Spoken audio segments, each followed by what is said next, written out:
Hello, everyone. Welcome back to the sixth episode of the Amana Mission podcast.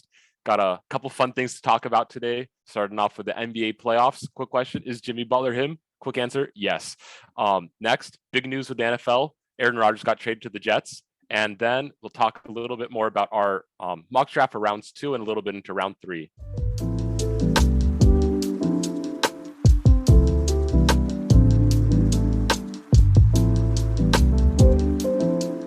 Hey everyone again. Today, I'll be your host, Corsian Wilson, and be talking more about different things with Josh. You say hello. What's up, guys? How's it going?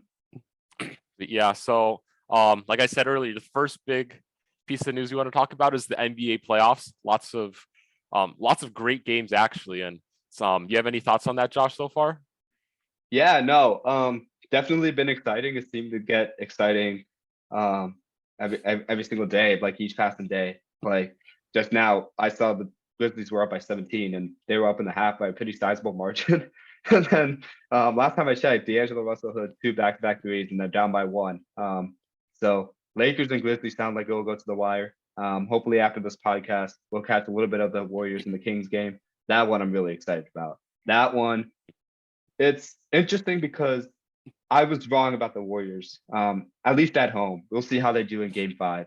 But they showed their championship swagger with and without Draymond, and they really amped up their defense and showed like why the experience matters in those 2 games.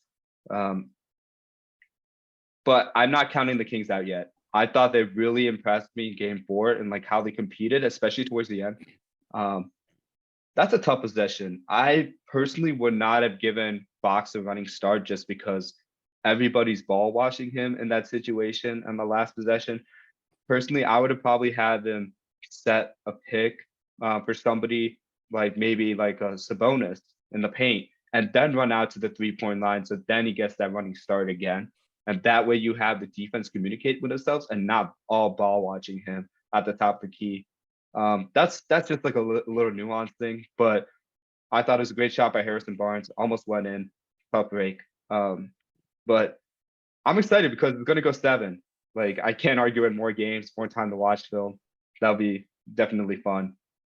And then lastly, oh man, I know you're excited about Jimmy Butler right now. He's absolutely a superhuman freak. A lot of people had the Bucks going to the finals and to the conference finals, but the way they're struggling just to contain that dude, it's not a cakewalk to take out the Miami Heat. Like when they're in the playoffs and when Jimmy's playing like that, watch out. That was special. Yeah, said it last time, say it again. Jimmy Butler is a completely different animal. We obviously saw, it's a crazy game because Giannis played phenomenal that game too. It's like, it's not necessarily like, that they played a bad game. I mean, the Bucks are up a majority of that game, and then the Heat, come in at the end. And I mean, Butler just kind of wasn't missing. Players off their bench were playing really well too. See, Max Struss, you could hope to play a little bit better, but overall, I think it was really great game. It was a fun game to watch. The crowd seemed like they're going crazy. I think that was almost just as fun for me to watch as just the game itself. But one thing that confused me though, like Milwaukee, like when you're in that stretch, like I think Miami finished on like 14-1 run to end that game. When they hit like 3 or 4 baskets in a row and you see the crowd getting into it, call time out, please. Make an adjustment. Like something is clearly not working.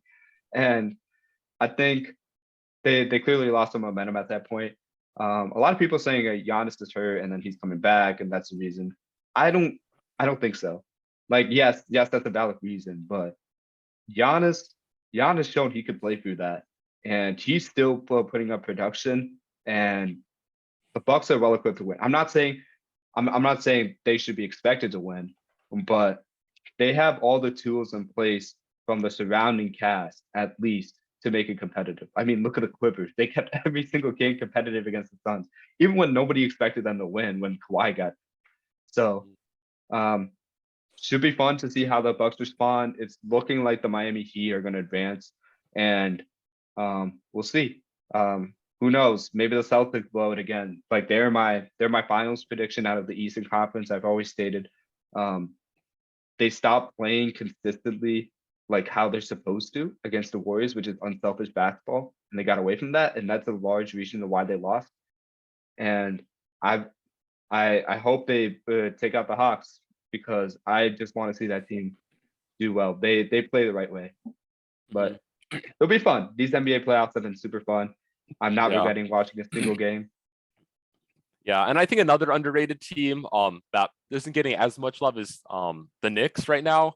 Obviously, they're playing right now as we're talking, but you know, like no, like they made the playoffs. They had a good record, but I feel like nobody really talked about them, or even the Cavs just in general about like making it far into the playoffs. And you know, the Knicks is kind of everyone is playing as good contributors, and you know, it seems like it's a really well-rounded team right now in the playoffs, and I think that's really good, especially when you see, you know, a player gets hurt and all of a sudden, you know, everyone writes him off. But the Knicks.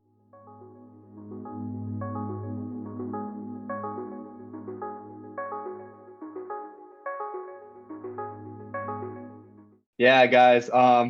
This is another part of the recording we were just assigned to upload. On the first version, Corsian was talking so glowingly about the Knicks that his PC froze. So I think that's a Yeah. sign that the basketball gods did not want the Knicks to move that far in the playoffs after the first round. But Corsian, just touch upon a couple of points that you were mentioning about the Knicks in particular. What have you seen from them that makes you think they're a deep threat in the playoffs? Um, yeah, I mean, I wouldn't necessarily say they're like.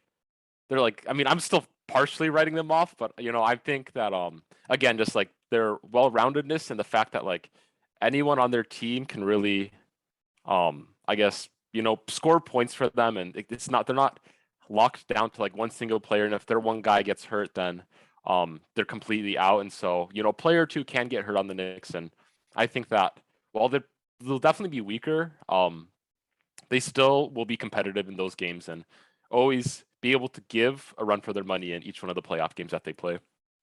Yeah, unfortunately, that segues into Julius Randle. He had an ankle sprain. I believe it's from this game that they're playing right now. So hope he's okay, that he's able to play for the rest of the series and it doesn't impact him too much. Normally those are day to day, but you don't know the severity of those. Sometimes they can linger. But I like what you said about the Knicks. I'm not counting them out, not by the slightest.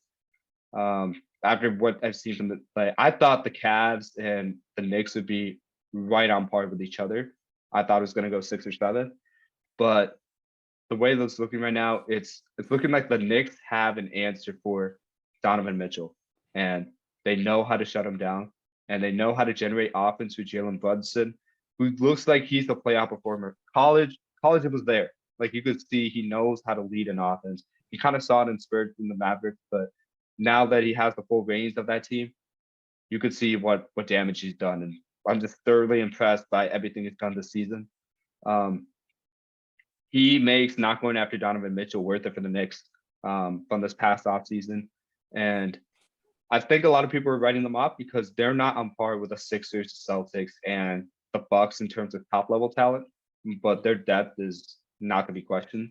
And now that the Heat have advanced, or sorry, let's not predict too far ahead of ourselves, but it's looking like they will advance. I think the Knicks are right there with any team to get to the NBA Finals potentially. That's their ceiling, absolutely. Now, do I think so? No, I think the Celtics are clear heads above everybody as far as depth, top end talent, and the way they play defense and offense cohesively. I think it's second to none. So I don't think the Knicks can stand up to the Celtics, but at the same time, I fully see a scenario where they can. Yeah. Any other like basketball playoff, you know, related things that you want to talk about before we get on to the next topic, Josh, or you good? Not really. I would just say this. Celtics better wrap it up. Don't play around. Don't blow leads. It's not looking good. I know one of my friends who's watching the game was so confident they would win after they were up by 12, and then when I told them they ended up losing, he's like, "What?" And then he almost went on a rant about them. So, hoping the Celtics close it out. I would love to see how they fare. And for as far as getting revenge on their lost title last year. Yeah. Well, now moving on to some NFL news. It's obviously a huge thing that happened this week. Aaron Rodgers was traded to the Jets. Good riddance. Good riddance. It's Jordan Love's season, Jordan Love's gonna come in, be better than Rodgers ever was, win them 5 Super Bowls, the next Tom Brady, right? Isn't that what you want? That's not happening. That is not happening. If it happens, I'm gonna stop being a Bears fan, bro. Yeah. I think any Bears fan would cry if Jordan Love turned out to be one of the next generational quarterbacks. It's gonna be they already had 30 years of good quarterback play. Mm-hmm. And then you add another Hall of Fame talent there for another 15 years. It is not fair. I'm gonna be crying. It is not fair at all, and just sobbing.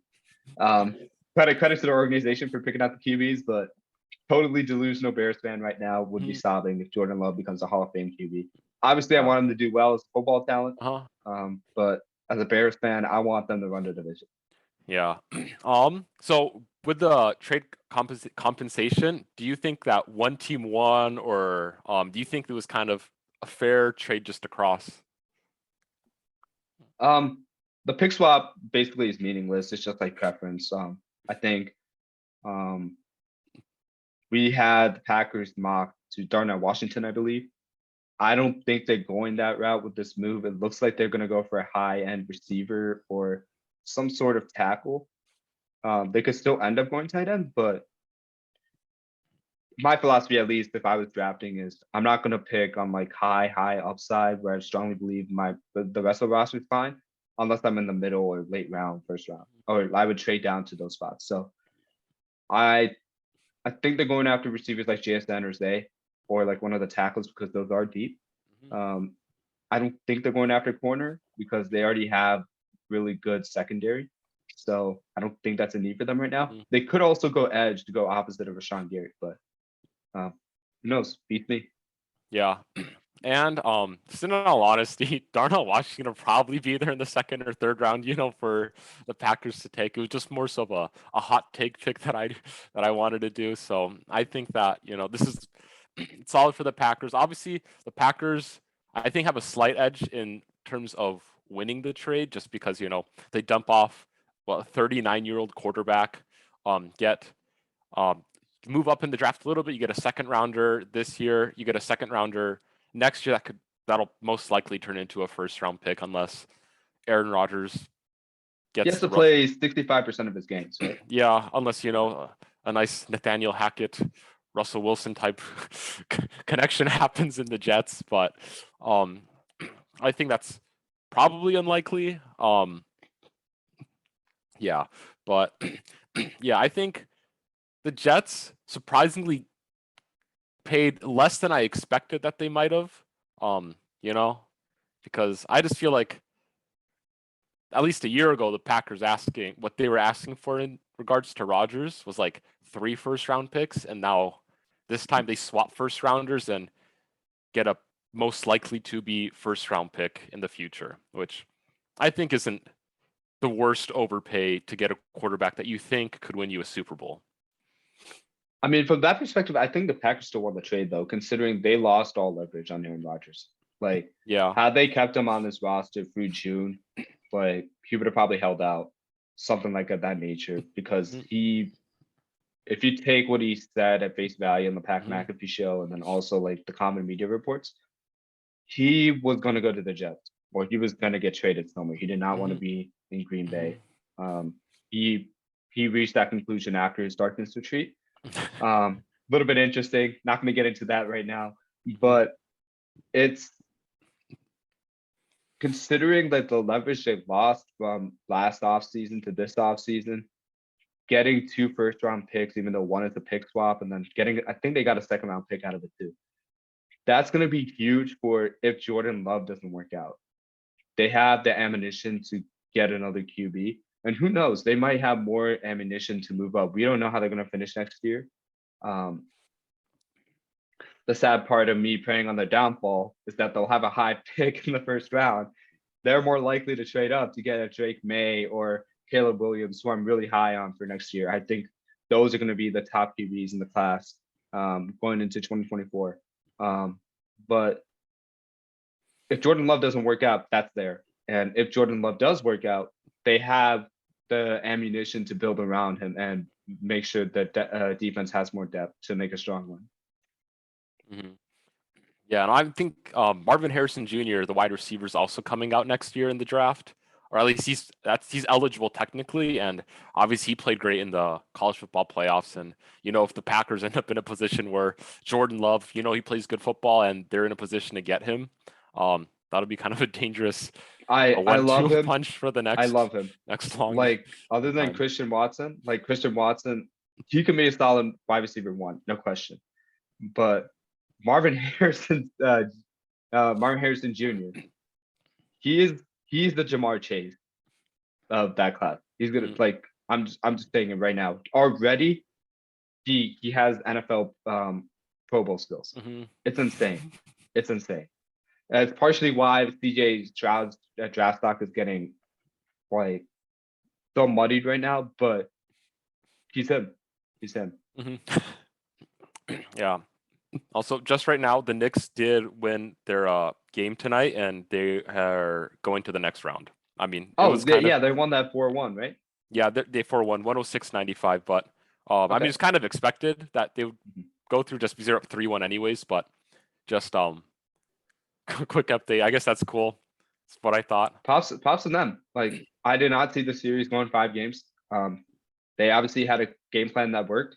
Cavs had no answer, and they're a deep team. Jaylin Brunson's made a huge difference on that team. Mm-hmm. Yeah. Well, now moving back to the NFL. Big news about the Lions wide receivers. Jameson Williams, out for half a season is like the big piece of news. Everyone was expecting the 1-2 punch of Amon-Ra St. Brown. Props to him with our podcast name, and Jameson Williams, being the superstars for that team. And now you're missing one of them for 6 weeks, which isn't or half a season. I don't remember exactly the length. 1/3, yeah. Yeah. And so it's not the end of the world, obviously. Season's long. He's a young wide receiver, is going to be there for many years. But your opinions on this? Yeah, I mean, I guess you can say Amon-Ra's on a mission to be wide receiver one, put those 1,400-yard season to fruition. But it's just stupid. Like, the whole situation is just stupid. Like, you just saw Calvin Ridley get suspended a year for gambling. And do you think the NFL is not going to have any knowledge that a group of wide receivers and I think it was one player from the Washington Commanders now who also got suspended. You think they're not going to have any knowledge that you guys are gambling even under different names? Like, you could just wait until you retire and start gambling. Mm-hmm. Or don't do it for money. Like, what's the point in doing it for money? Like, it sets a bad precedence for the league, and I just think it wasn't a wise decision, considering that literally the year before you saw Calvin Ridley got punished for an entire year for it. Yeah, I mean, I'm sure he just didn't understand the rules in terms of he was betting on Alabama, which in a way is I wouldn't expect myself to get punished for that, but at the same time, you should also know, because you're an actual pro player, that should read your contract, see to make sure you're following all the rules and whatnot. But at the same time, I'd be pissed in his place, just because it's I'm not betting on my own games. But it is what it is. He's suspended. Yeah. But I mean, Amon-Ra St. Brown, he's gonna be as good as he always is so far, and he's gonna carry that Lions offense with David Montgomery now.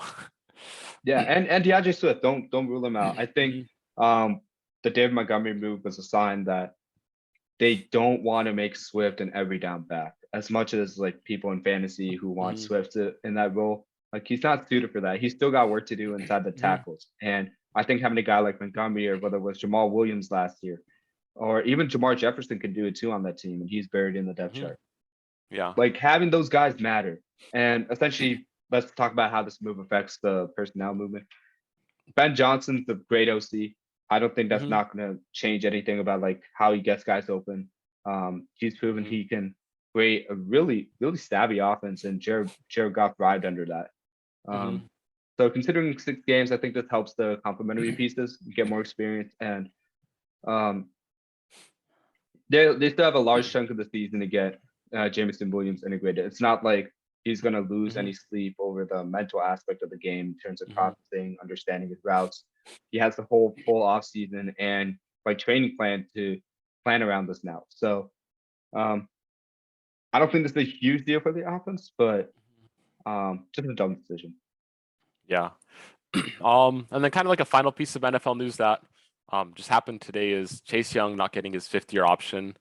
Um, I mean, it makes sense why they didn't do it, you know. Um, yeah, to that obviously he was defensive rookie of the year when he got drafted, but just amongst like injuries and not putting up the crazy stats you'd expect from a number 1 overall pick, yeah, it just makes sense that they want to really, I guess, have him prove it if he wants to get a long-term deal. I don't feel like he's played worthy of a 5th-year option right now, and hopefully he plays good because he's shown that he can be a good player. I mean, he'd be cool on the Broncos. He'd be I wouldn't mind him there, but um, then again, he needs to have a good year this year, kind of show that he can still perform at that level that was expected of him when he was drafted. But Yeah, I don't, not much to add. He's on a prove it deal. Like we'll see what happens. I think if he gets injured again, he could potentially be franchise tagged, or if he doesn't want to be on the franchise tag, then he'll move on to a different team. But Mhm, the talent's there. The talent's still there. mhm, They have a good infrastructure going on the defensive line. So I don't anticipate this is like any kind of friction or something brewing between like Chase Young and the Commanders. I think this is more of a mutual understanding. Hey, we would love to pick up your 5th-year option or like negotiate a large scale contract, but if we do that, it's going to cap our team in disrespect, and we want to make sure we're getting the value by you staying healthy and being productive for us. So it's kind of a challenge to Chase Young. Do as much as you can to stay healthy within your control and produce like you've been drafted to and have done on your rookie year and second year. yeah. Oh, also one other thing about Aaron Rodgers that we both kind of forgot to talk about is what does this mean for the Jets offense? Oh, I think it's pretty obvious. They're a title contender. They're a title contender. We've been speculating in our conversations off the podcast and on, but they're a title contender. They're right up there. Now, there's a lot of questions like, is he better than Josh Allen in the division? Who's the best quarterback in the division? Mhm, Who cares? This is a team game. Like their defense is loaded. They have they have a number 1 wide receiver ascending in the second year in Garrett Wilson. They just got Alan Lazard to help with the scheme and understanding for their team. I'm not saying he's a wide receiver 1. I'm just saying for that system, he's good. And then Brees Hall, um, he's coming back from an injury, yes, but he is one of the most electrifying runners. I've had him number 1 on my draft board going into last year. So I think he's gonna really showcase the gears he had pre-injury last year, and you hope his recovery goes well. And they also have Michael Carter out of the backfield. I think he's going to be used a mhm, lot more than people think, especially under Aaron Rodgers. He's mhm. not afraid of using checkdowns as an option. So he's another weapon I wouldn't count out. And they still have the draft. They still have the 15th overall pick. There's a number of ways they can go about addressing that, but I imagine they would address it on one of these rookie receivers or tight ends or tackles, just to give insurance in case Becton goes down again. Mhm. Yeah, I kind of have like a similar. Obviously, everyone is kind of talking about how Jets are all elevated and like follow a lot of like dynasty football forums, and everybody this whole offseason is talking about Brees Hall's value and Garrett Wilson's value in regards to, well, we were expecting Aaron Rodgers to already be there, and that's how they're valuing him, and now it's just come to fruition, and so everybody's assumptions have, I've player speculation and value have now just become validated to the point of Aaron Rodgers being on the team now. I'm really curious to see how they do this season. See, they are in a strong division, and so I wouldn't be surprised, if they're again like maybe like a 9 to 11 win team is like a safe guess of like how they'll do. It's definitely in their realm. I also have to look at that entire conference. Let me list out a couple QBs that I think are good. And knowing that there's 7 playoff spots, I want you to tell me 2 teams that you definitely think are not going to make the playoffs next year. Yeah. So you got Joe Burrow of the Bengals. You got Mhm. Patrick Mahomes of the Chiefs. Josh Allen of the Bills. Aaron Rodgers now, right? That's Mhm. 4. You got Lamar Jackson, 5. Did I mention Justin Herbert yet? That's 6. Okay. Let me think about, oh, maybe Trevor Lawrence. He's gonna have a really good year coming this year. So that's 7 already. And then whatever you think about Tua, he's number 8. Then you also got Deshaun Watson. That's 9. Which two? And then you also got Russell Wilson, who I think is going to have a bounce back season, especially under Sean Payton. That's 10 QBs right there in the AFC that are legitimately good, talented quarterbacks. Which one of those 3 teams do you think are not making the playoffs? It's a tricky one. Like honestly, I wouldn't be surprised if either like the Chargers or Broncos don't make it. Obviously Broncos, I expect them to do better, but again, it's like how close are they? Like you kind of saw more holes open up with the Broncos. Obviously I'd hope that they play better. Hopefully they're in the playoffs. Chargers again, just like they had a team last year. They were super close. They kind of choked it. So I think they're a borderline team. But yeah, I see what you're talking about though. With it just Like loaded. you can it's loaded. I don't know. I don't know which of these like 3 teams, like which of these 7 teams are making the playoffs right now. I mean, I would think it's the Chiefs, the Bengals, and the Bills because they've had so much of team success. But like at least 3 of the teams they're gonna have like 8 wins. They're gonna be like they underperformed. Like, have you seen that confidence as far as like the caliber of quarterback play? It's insane. It's insane. Yeah. So I want to have Super Bowl aspiration hopes for the Jets, Mhm. but we'll see. I want to see how they fare against the Bills. That will be a much watched game. And then to a lesser extent, the Dolphins, although I think the Dolphins are equally as good, especially now that they have Jalen Ramsey and Xavier Howard on the same team. Um, so Mhm. we'll see, but it's another move where the AFC West is the AFC conference is a powerhouse, and barring that Lamar stays in Baltimore, it's gonna be an interesting watch to see who are the playoff teams that we're Mhm. considering come Yeah. January. Mhm. Yeah. Um. Yeah. So now I guess we can go on to the round 2 and some 3 plus other like you know draft sleepers that we have in mind. So you and I guess head that up, Josh. Yep, let me get that up for you guys.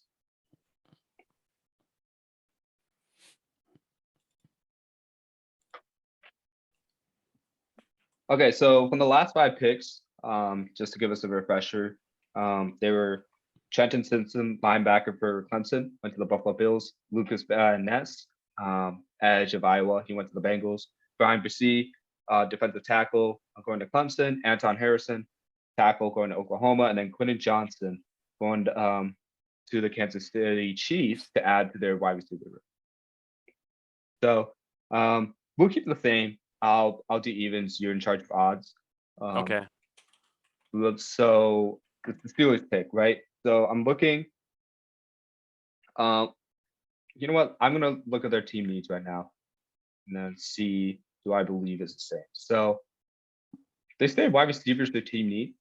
Then they also have center, offensive tackle, edge, cornerback.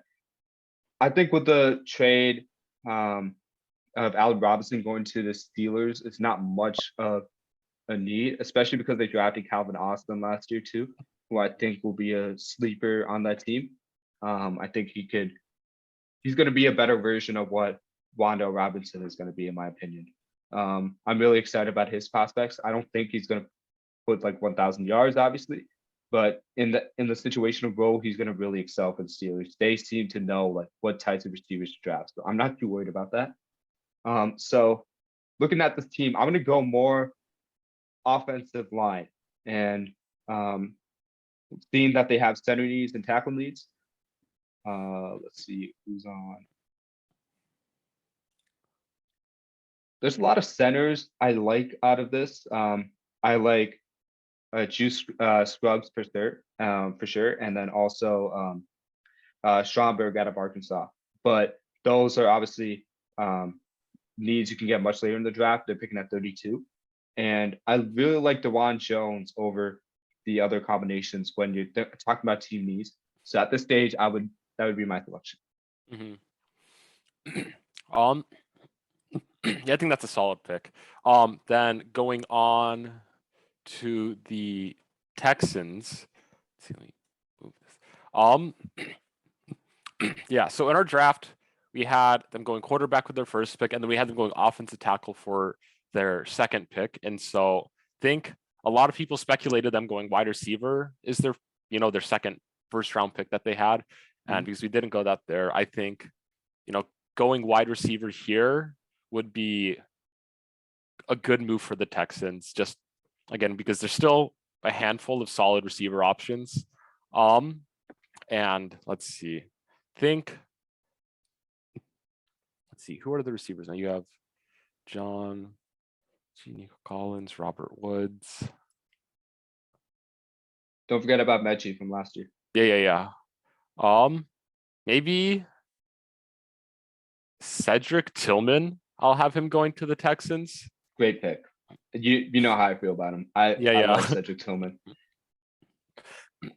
Yeah, I think he's just a solid, just receiver option to have there for a young quarterback. And you can kind of fit him into multiple roles if you wanted on that offense. If that is the case for them. Obviously they have, I think, a lot of other guys that can fill different needs in that offense, but I think the one piece in that receiver core that they're missing is a guy like Cedric Tillman. And so that's why I thought it might be the best for him there.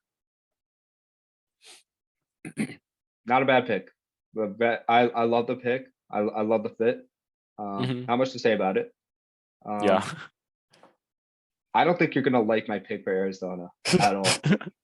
Yeah. This is purely because I don't believe for at least the first half of the season, and then when Kyler comes back, that their offense is going to be fully functional because I think he tore his ACL, right?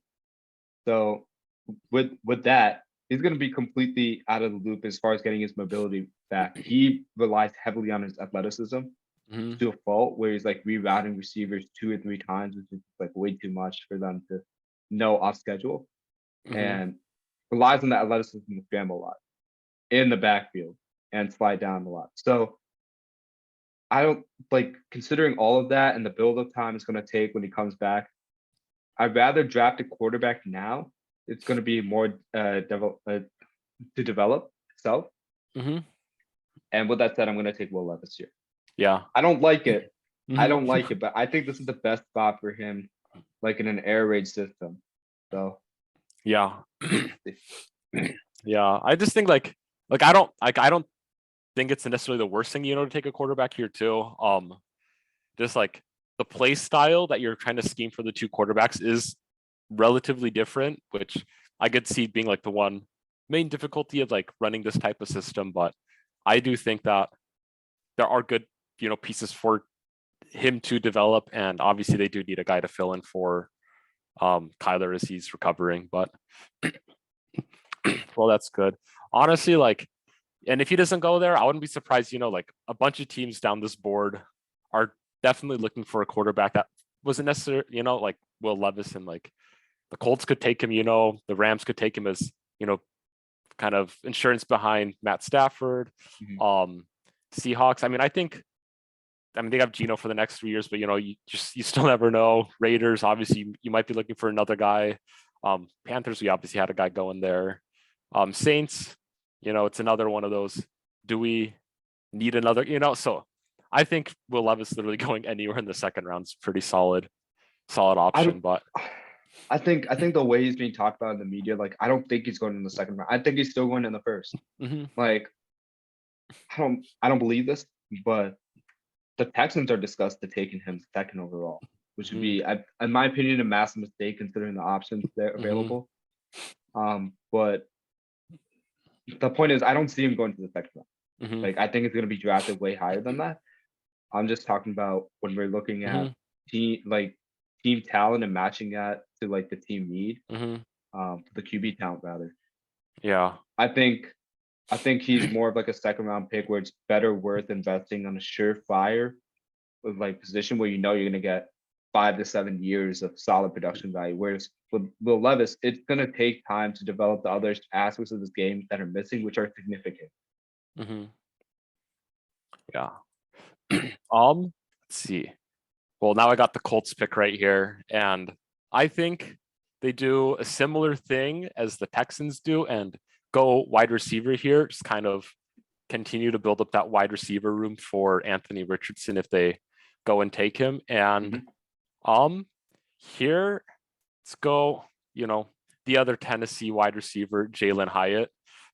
Obviously they lost Paris Campbell, who inherently isn't the greatest, receiver to miss per se, but obviously he is a contributor to that receiver room, and getting a guy like Jaylin Hyatt can again just help a young quarterback kind of find his own footing in an offense, and I think it's just a safe pick for the Colts to do. Yeah, I don't mind the pick. They already got Michael Pittman there.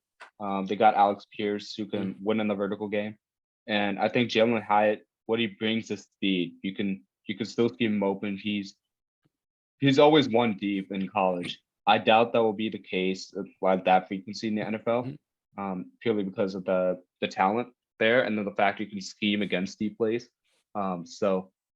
But I think it's a good fit for him in the wide receiver 3 role, and then and for Anthony Richardson, who loves throwing it deep. Like this is a perfect match made in heaven, and they have the surrounding cast to make it work. So not a bad selection. Okay, we got LA. I think this is they don't have a pick in the first round. So this will be interesting to address because they have a lot of needs. They're in a very interesting spot. Um, I'm gonna keep it simple. I'm gonna go Deonte Banks. They did trade away Jalen Ramsey, so that's gonna be a cornerback's gonna be a huge need for them.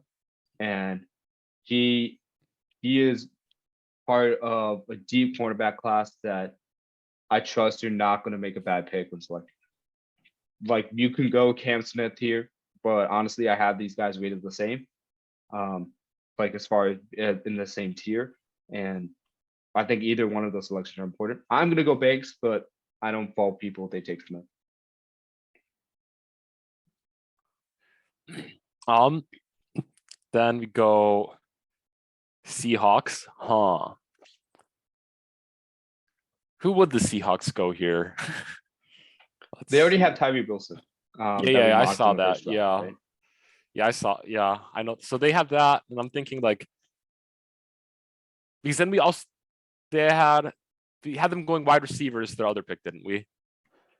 Oh, Um, I think so. yeah. I do believe that's what we did. Um, Jordan Addison, yes. yeah. I think they kind of continue to build up kind of like the trenches ish for the Seahawks, and they go someone like Jack Campbell. Um, I mean, obviously it's like they brought back Bobby Wagner, but obviously he didn't have the season that he probably hoped he could have had last season with the Rams, and so it's another one of those. We have our guy, but we could get younger. We could develop him into a guy that could be our starting linebacker for the next while, and so I think that's a solid pick for them. I love Jack Campbell. Like I think in the system, you already built you already adjusted your front four with Tyree Wilson, who I believe is one of the best edge rushers in this class. Well, I understand from there he'd be the best. He'd be the top selection within like those first 5 picks anyway. And I think getting a linebacker to grow with that defensive end so they can learn together, Mhm. not a bad selection at all. You have your offense sort of figured out with Geno Smith. You could address it. Um, could go Michael Mayer here, but he's another like scheme option like Noah Fant where I think you're kind of double dipping there. So it's not as much of a priority as if you went into the third and fourth round and picked up some guy like Sam Laporta or Luke Musgrave. Mhm. Like those are quality options where you can get the same value as Michael Mayer in the second round. Okay. Remind me again who the Raiders picked in the first round. The Raiders, we have them going Paris Johnson. Paris Johnson tackle. Okay. And then I'm just making sure. Yeah, I think that was our pick for them. They didn't have any other spots. Actually, I think Michael Mayer is a good selection for them because if you think about what they've lost, they lost 2 tight ends already. They did bring in OJ Howard, but it's malpractice if you rely on OJ Howard to be there for a full season and produce to what he was drafted in the first round of his class. And I think beefing up that tight end room with Michael Mayer, who can learn like the best receiving game habits from OJ Howard, which is one aspect I think he's not as strong as Dalton Kincaid in my mind. So if you have somebody like OJ Howard to prepare him for that, and then also lean on for experience, I think that would be a great fit in the Raiders system. And plus, he's a really good blocker. So I think adding him in that room, along with that line for Josh Jacobs is going to be huge. So like pairing him with Paris Johnson and then the rest of that strong line that was part of the number 1 rushing offense last year is going to be really good for that system, especially when you consider they invested in Jacoby Myers itself. So that's where I think they should go with this. Yeah, I probably have them going tight end too. Obviously you lost your star tight end who granted was injured a decent bit, but yeah, getting a young guy who you don't have like the first round expectations as well, of having him needing to play like a superstar off the get-go, especially you have Austin Hooper there who is a veteran tight end who has experience playing good football, and then Howard, obviously he hasn't had the career everyone's hoped he would, but he still had his sparks here and there. But going on to the Panthers, I do think they're another team that could use linebacker help. I think their O-line is solid enough in the current state that it is. But and then obviously they got a bunch of receiver talent in during free agency, trading and everything, despite losing DJ Moore. And so I think just kind of going down the list, Drew Sanders is a good option for the Panthers right here. Just again, get that guy in the middle that can kind of be a guy. I feel like that a player that they've always like the linebacker they've missed since losing Kuechly, obviously a few seasons ago to retirement, and I think they hope that this guy obviously he won't be as good as Kuechly, but they can hope that he can really fill that gap they missed over the past little bit. But yep, that's what I got. Yeah, he's the other linebacker I love, like Jack Campbell and Drew Sanders. Like if the Bears hadn't addressed it in free agency, those would be like 2 linebackers I'd be looking at. He's great. He's fast. He's a big shoot to the ball. You don't see him miss a lot of tackles at Arkansas. So you're not going to be losing that, especially when you consider like how deep their front line is. I'm like, who's the guy who plays next to Brian Burns, defensive tackle? Derek Brown, right? Yeah, the defensive tackle. I think it's Derek Brown. Yeah. Yeah. Considering you got 2 stars on that line, and then you pair that with a linebacker that can play right behind them and use his strengths to fill in the gaps in the run and pass as well. Great selection. No complaints on that. Yeah. Okay.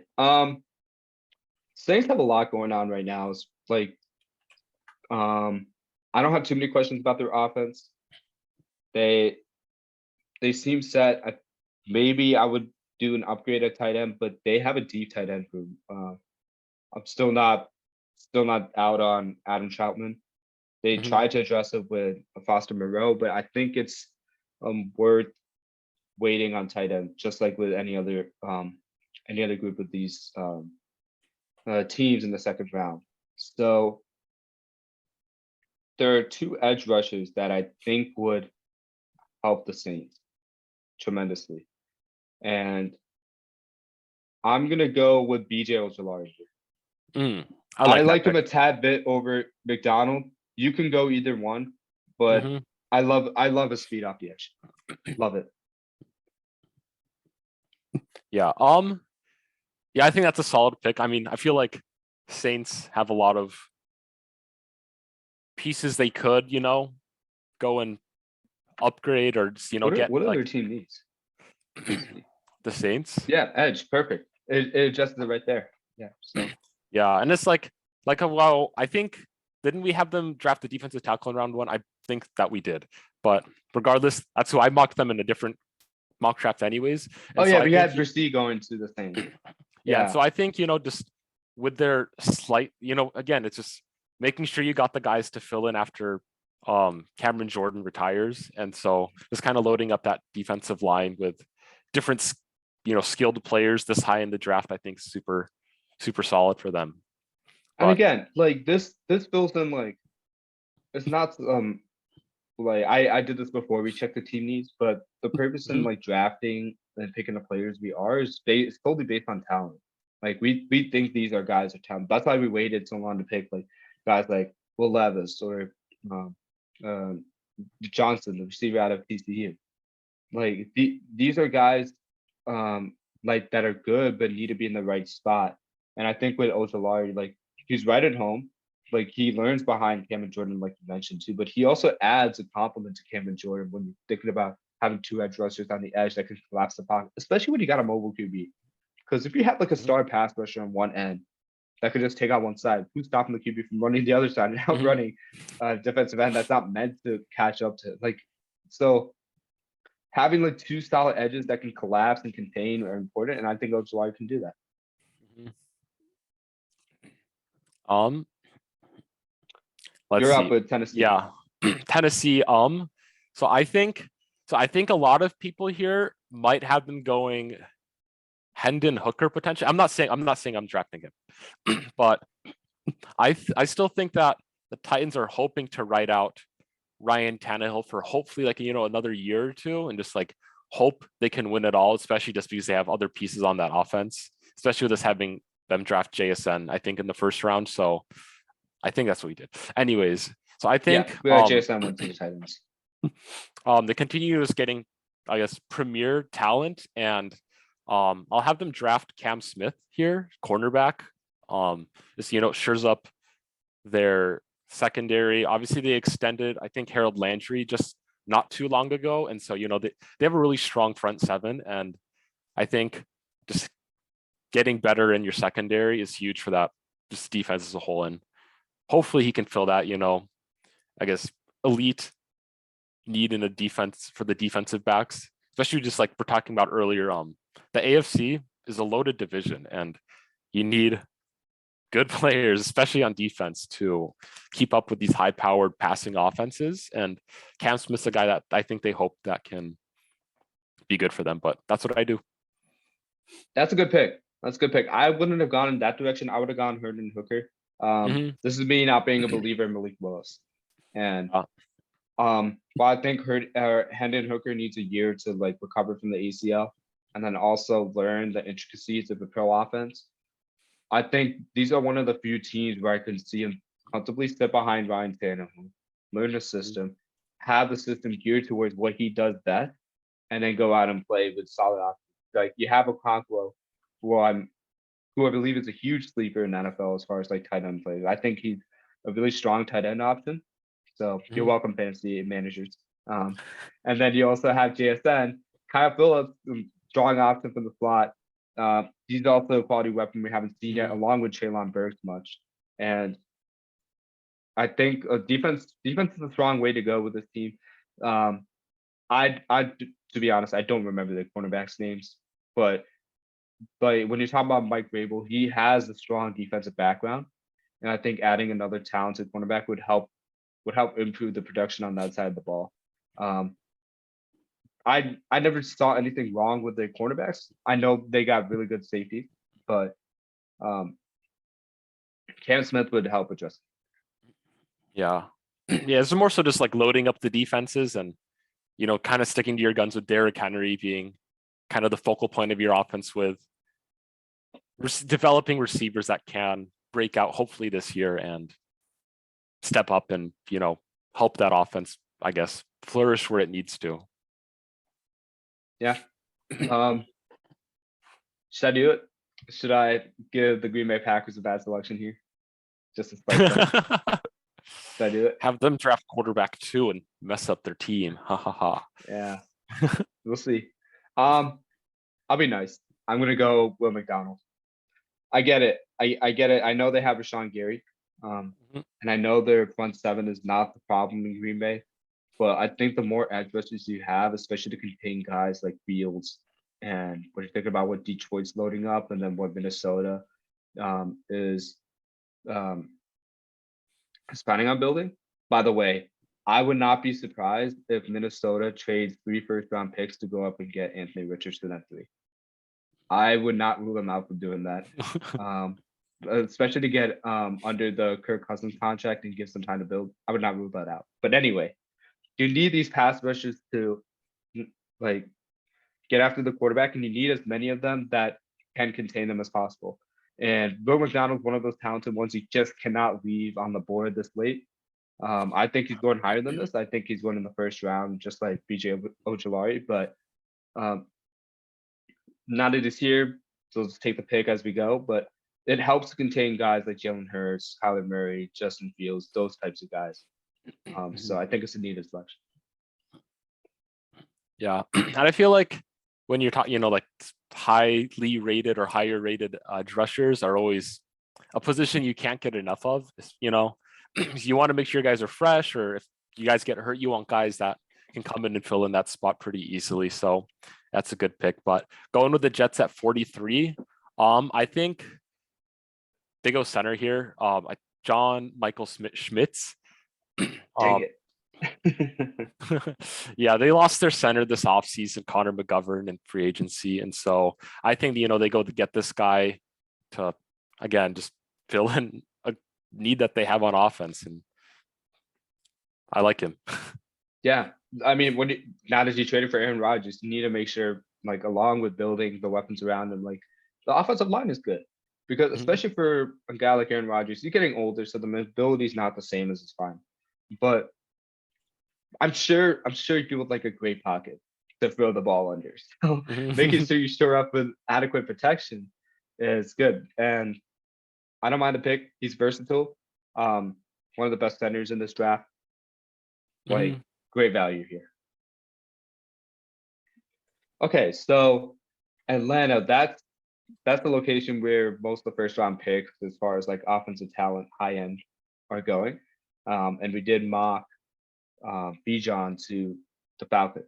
So there's not much to address here with their team. They've done a lot of good things, to be honest. So you could, again, edge rusher so deep. So you could go edge rusher here.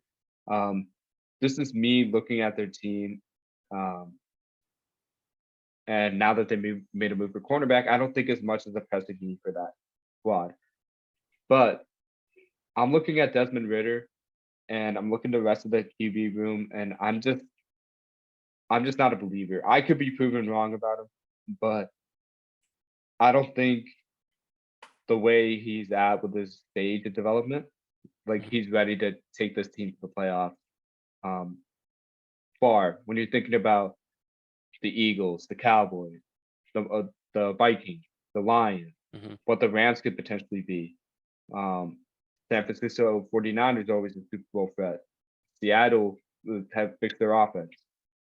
When you're thinking about those teams, I don't think Atlanta's in that tier right now, even with the moves they made.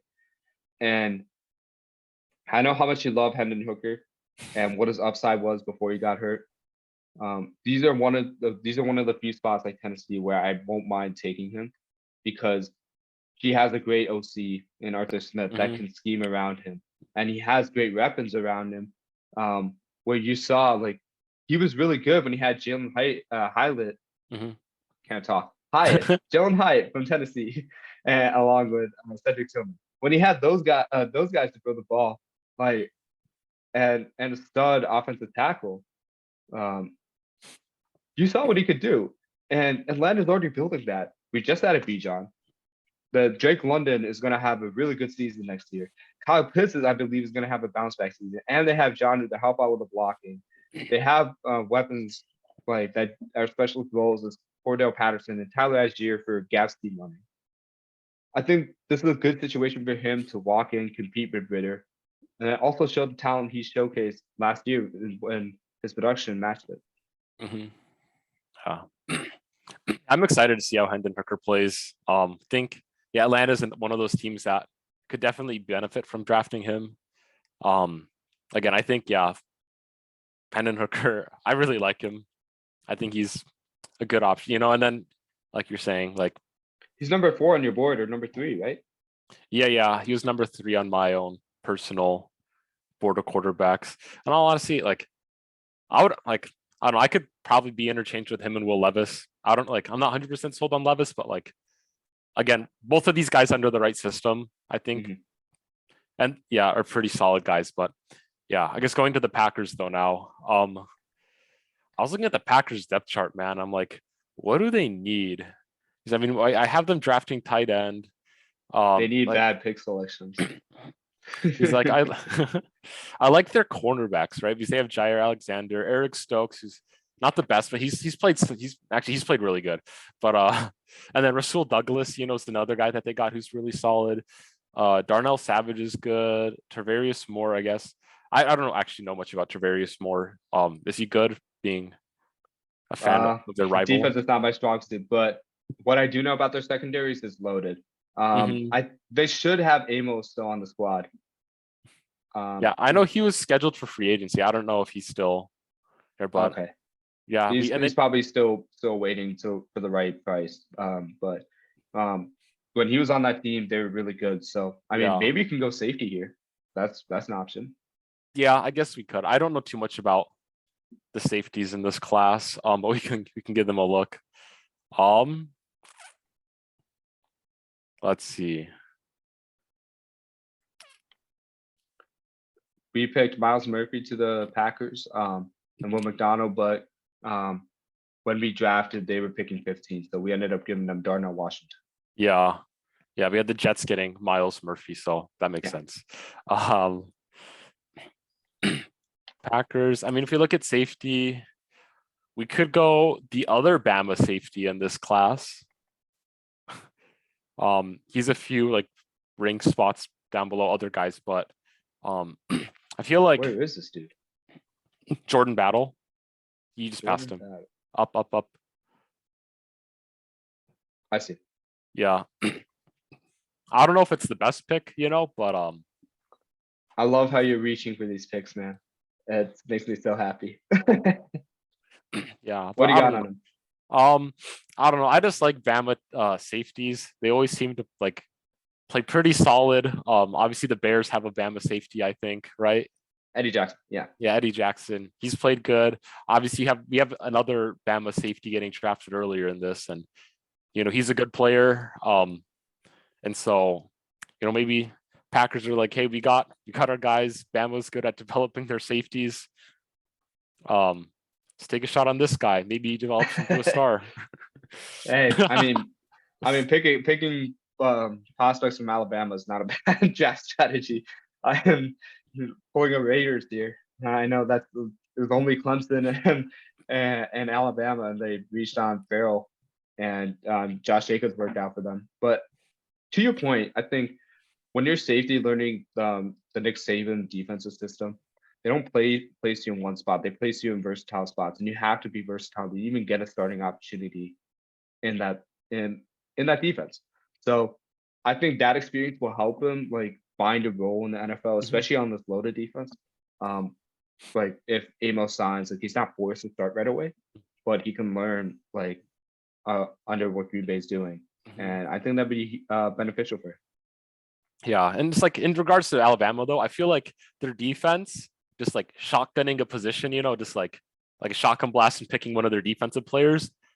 You may not get like the right technical draft value from, but they're typically pretty solid starters in the NFL. So like I know, and like sports Instagram always posts like, oh, which team is like defense you or cornerback you or wide receiver you, and you always look at there's always one side that's the Alabama defense that's currently in the NFL, and you have a list of superstars there, and so again, it's like that. And then additionally with Alabama, I always feel like it's safe to go running back from there, because you even look at like Brian Robinson, that was on the Commanders. And, I feel like almost any Alabama kind of bruiser back, I feel comfortable drafting and having as a starter, just because they're good at making those kind of strong running backs. And so, and I mean, Jahmyr Gibbs isn't a strong bruiser back per se, but again, it follows that trend of Alabama just makes good running backs. They make good defensive players, something that I trust. And then there was Eddie Lacy. Yeah. Sorry, I had to put it. You were talking about bruiser backs, and I'm like, how did Eddie Lacy work out? I mean, he had a good couple years. Yeah. I mean, if he had kept his health more in check, I feel like he could have had another couple seasons of top tier play. But yeah, I feel like he's more of an anomaly of the bad that can happen. But again, no. To your point, you make some good points, because like a lot of like high level high school athletes, like who are 5-star recruits, go to Alabama, like before NIL, after NIL, because of the prestige. So maybe their wide receiver room has been like the talk of the town, like along with like their defense and front seven. Heck, Will Anderson's getting picked top 3, like in most mocks. Like I'd be surprised if he falls out of the top 5. Like there's a reason why the people want Alabama, because they coach well under Nick Saban. That name always sparks eyes, and they're always playing the toughest competition in the SEC. So you see what their ceiling is against the top competition. Not a bad pick. Okay, so Patriots, I believe we went Zay Flowers. I'm tempted to go another wide receiver, because like they need it. They need it. So I'm tempted to pull a Broncos draft strategy here. I really am. Let's see what they have, because I'm curious. I'm like, if there's a wide receiver I like from there.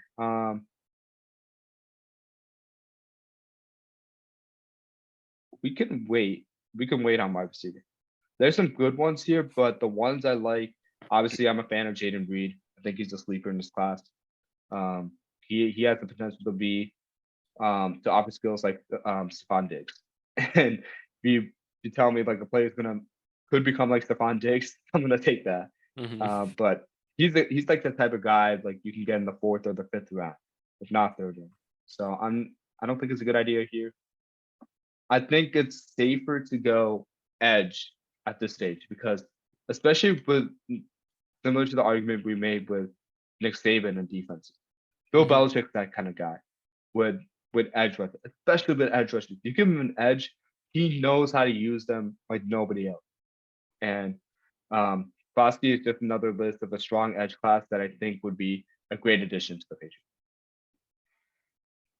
Yeah, I really like him. I say that a lot about a lot of these picks, but I think like there's a handful of these guys that we drafted at the top, or I guess we're at like somewhat the midpoint of the 2nd round, that I wouldn't be surprised go in the 1st round. And that's what I really like about this class. I feel like it's just really loaded. Especially at edge.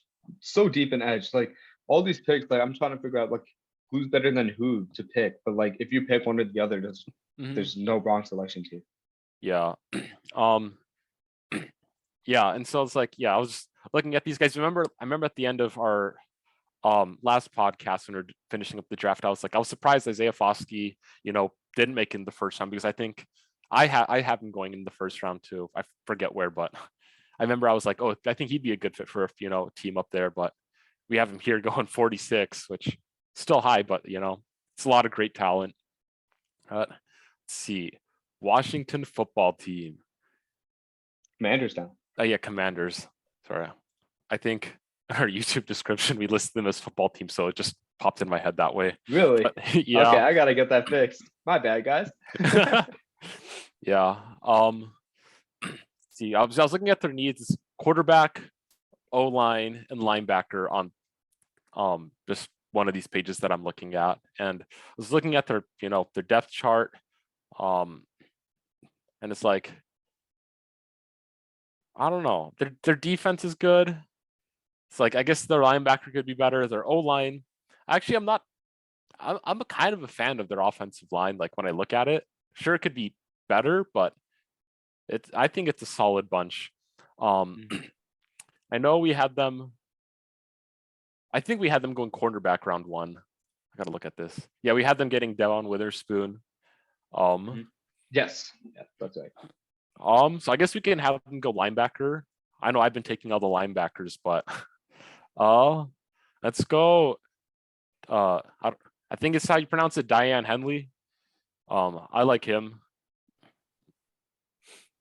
And I know he's listed like in the 90s or whatever for his ranking on here, but I've seen other people talk about how they he could be a back end first round pick. So he's one of those other players who he's really rangy. And so again, in a loaded defense like that, I think that he could fit into a lot of different roles, kind of be one of those all over the place kind of defensive players that a lot of teams do look for in the NFL today, especially with just how fast offenses are becoming. And he'll obviously have great practice on defense just with how fast of talent they have on offense. So I think it's a solid pick for them here. Yeah, I mean, to expand on this, I don't know too much about the player. I've heard him like run around in other circles, play to watch. You're not able to get some of the linebackers like Drew Sanders, for example.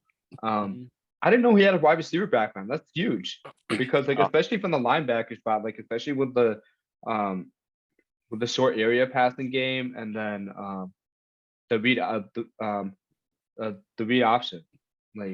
The read option and then the read and react, where you need to know what to do. Like if the quarterback suddenly pulls the ball and tosses it to a wide receiver, can he get there in time? And I think having that background is going to be super important. And then also mentioning that he can shoot gaps well and he can float upfield. Like when you have a defensive line like Deron Payne and Chase, we were just talking about Chase Young. When you have headliners like that can control the gaps so you can shoot them, he would be a great fit on the defense. Glad you thought that was a solid pick. 100%. Good pick. Yeah, he is a bit undersized, but then I think they do have the size up front on their defensive line that is just super stacked right now that can, I guess, compensate for maybe a smaller linebacker. Size matters not. Yeah. Okay, so Detroit. So we picked Jalen Carter to that. Losing track of the picks already. Yeah, I'm like, who have we picked? But no. Dalton Kincaid. That's right. We did. I did pick Dalton Kincaid. How could I forget that? Okay, so based on their team needs, then we didn't adjust cornerback, even though I don't think they have a need there. We adjust tight end. Yeah. I don't really think QB is important as an option right now, so they could go safety and they could go linebacker here. That's what's being suggested. Let me take a look at the safeties that they have. Ooh, I love Sidney Brown. Sidney Brown's a great pick here. That's okay. I can't believe he was still on the board, but he's underrated when you talk about. He offers a lot what Dawand Witherspoon offers, like as a cornerback. He's very rangy. He just has good instinct on the ball, and Illinois as a whole, as the defense is loaded. But if you can get Sidney Brown in the middle of the second round and adjust the needs of the Lions, do it. Just do it. That's all I gotta say. Yeah. I'll pull up the description. So, guess I'm not there. Moving on. Yeah. Serious. Okay, I gotta look through. Wait, just go on defense. I want Pittsburgh to take a defensive lineman here. I think just we haven't had them take a defensive lineman, right? Just a sec. Yeah, we had them take Joey Porter, who I think is a great pick there. Let me double check who their depth is. Keep on pulling up different teams' depth charts because I don't know how loaded their defenses are, but at this stage, we don't know how many needs have been addressed in free agency, what their depth chart looks like. It's still changing. So let's see. As players come off the board at this stage, it's perfectly normal to see, okay, who do we actually have on our team? How can we upgrade? Yeah. See, I wouldn't be opposed to Mozzie Smith here. I know they have Braden Fehoko, who seems to be a solid player. I mean, granted, he's played 30 seasons, has 0 sacks, which I don't expect that from a nose tackle kind of guy, but Sacks are kind of a misnomer. Personally, I would value pressures and hurries more. Yeah, I mean, I just kind of pulled up the quick stats on him, so obviously I don't have that. But and obviously I'm not expecting their defensive tackle to be the pressure creator, just with the talent the Steelers have on defense. Wait, you mean you can't get an Aaron Donald here? I mean, you could, but yeah, maybe him. I'm thinking offense. Their offense, I think's good-ish. I mean, you could have them go offensive line, I guess. That's where I was gonna go to, especially to help out Najee and Pickett. That's not a bad selection. Yeah. I saw a good offensive lineman. Who was it? You go to While you're looking, I would say Benton. Personally, I would pick Benton here. I don't mind reaching for him at this stage. Benton. I think I would have. I mean, I have Benton and Smith in the same tier, but Benton, I think, has a little bit more upside that can help that defense led by Cam Hayward. Yeah. Go to the offense now. I think there's an offensive line. You said? Yeah, offensive guard that I like. Okay. Yeah, we're gonna go. Let's go Osiris Torrance here.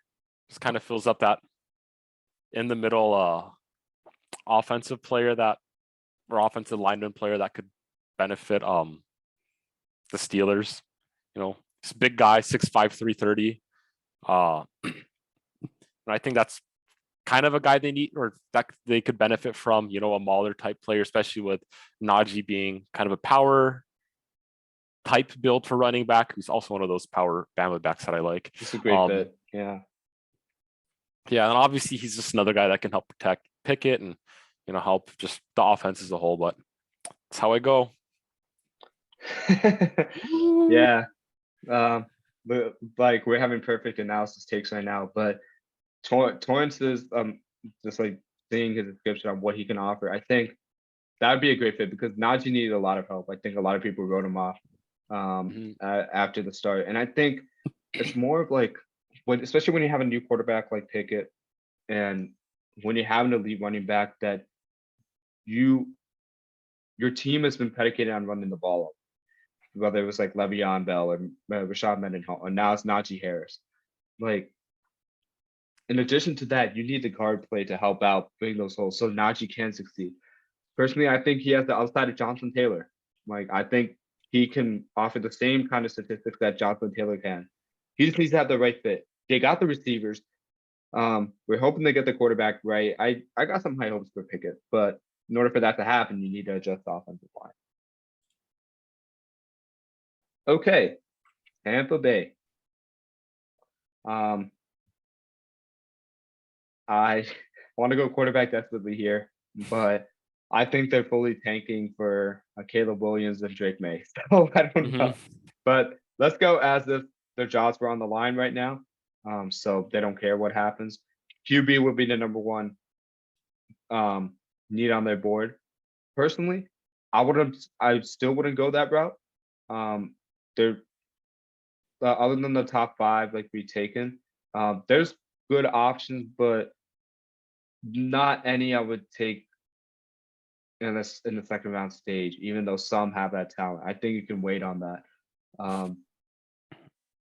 Personally, I wouldn't be opposed to upgrading the tight end room, even with Kaden, or the defense as far as linebacker, because you do have I think it was Devontae David who was seeking like a new deal. Could be wrong on that. So that's one avenue you can go. But I think the bigger need is cornerback and safety play, because of health. Like last year, a lot of their bad defensive plays were because they just didn't have the personnel. Like it wasn't because granted at that stage you would like your talent to be better, but if you don't have your starting options, then there's not much you can do. And I think at this stage I would go. Yeah, I really like Emmanuel Forbes. He's a really like fast, rangy corner as well, and I really like those players. think he's a better zone player than a man coverage player as of right now. But obviously, you can develop both. But that was like the one thing I really liked about his, I guess, just review and his tape was the fact that he was able to move around quick and he wasn't the type to lose battles because of his speed. And it was more so like technique that you can fix. And so Yeah, I think technique is something you could definitely yeah.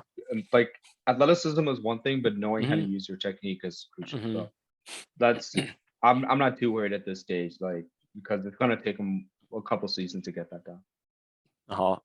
Here, okay, so I got the Dolphins. I think they go offensive line here. Obviously, they have a decent offensive line, but I feel like just with the current state of Tua, you always gotta work hard. You gotta work like I guess hyperdrive to make sure he stays healthy. And so go offensive guard Steve Avila here. I think he just, shores up that left guard position that he could win, he could not win, but I think you gotta take a shot on him. Just as a guy who could help, help just be another protector for Tua and help their offense out. But when you think about the offense they run too, I'm looking. I don't know anything about Steve Avila, so, Mhm. but I'm just reading about like based on the description, like he has the lateral mobility. He can match linebackers in space and he can match rushers laterally, and then chase them when they commit to like what they're talking about is when they commit to a pass rushing lane or running lane itself. Mhm. I think that's extremely important for the offense they run because Mike McDaniel comes from the Kyle Shanahan tree. They rely on zone running, which is designed to move the defense laterally itself in order for the running back to have as many options as possible to pick a lane to run through. So I think when you think about the types of backs they have, is right now it's Raheem Mostert Mhm. and Jeff Wilson. They have plenty of depth there, but in order for them to succeed in the zone type of scheme that they want to run, you need guys like Steve Avila. So solid pick. Mhm. Okay. Seattle. Who do we pick for them previously?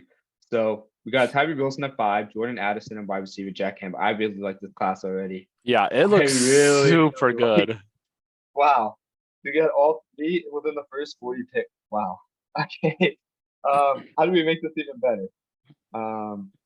Yeah, Seattle, if they have this type of class, might come out as the winners of a one of the Second winners year of in the a row. class. Second year in a row. They John Snyder would have nailed it out of the park. Hmm. Uh, I'm thinking here. I could go tight end here, but I'm gonna go Mozzie Smith. I think the value is too good at this point to avoid.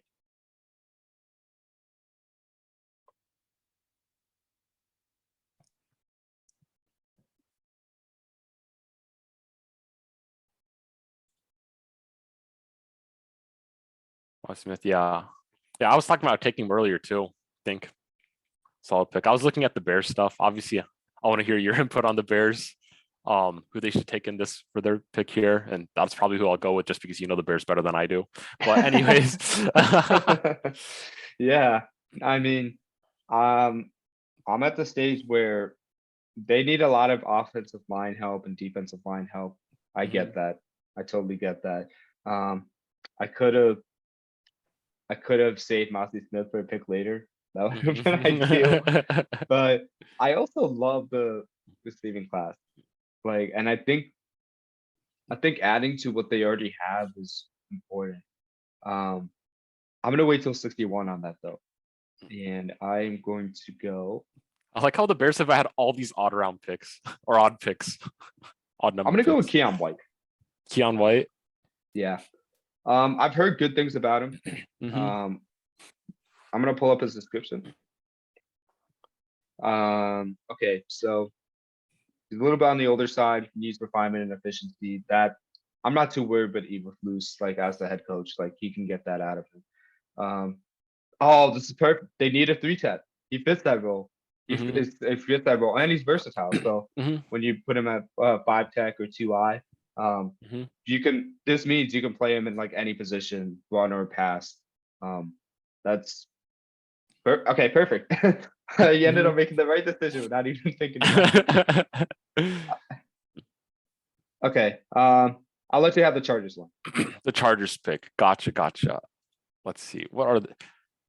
Maybe I'll have them take quarterback. No, I'm just kidding. Okay, I got to see who the Chargers picked that we had, or at least we had them. Okay, so last time I had the Chargers pick Jahmyr Gibbs. Gibbs, right? Yeah.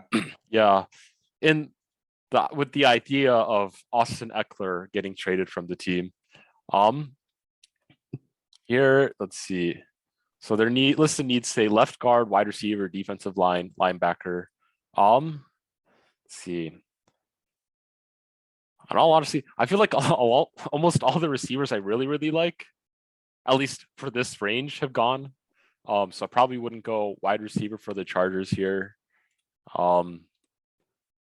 Yeah, let's see. They can need all the defensive help they can get, man. That's what I was Especially after thinking. that Jaguars loss. Like, it may not be a bad idea to adjust that. Yeah. See, I know you. I think when we talked last time, you said you thought they should go safety.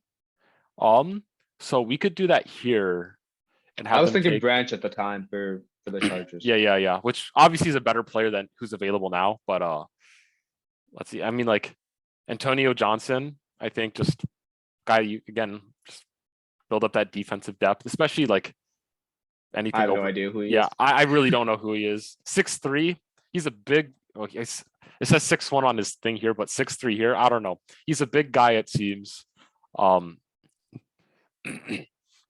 Yeah, he seems. He's like a good in the box kind of guy. Maybe played nickel. He's.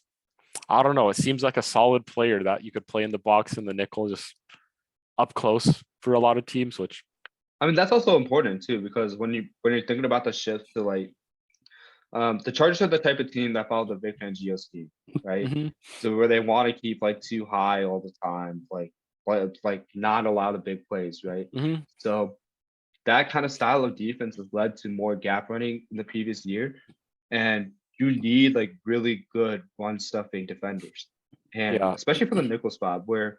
Like I get it that zone running is like gap running is more geared towards the interior, but if you have a guy that can play safety and play nickel, like in those packages, and still not be afraid to tackle inside the box, you need those guys, especially with the way the league is shifting now.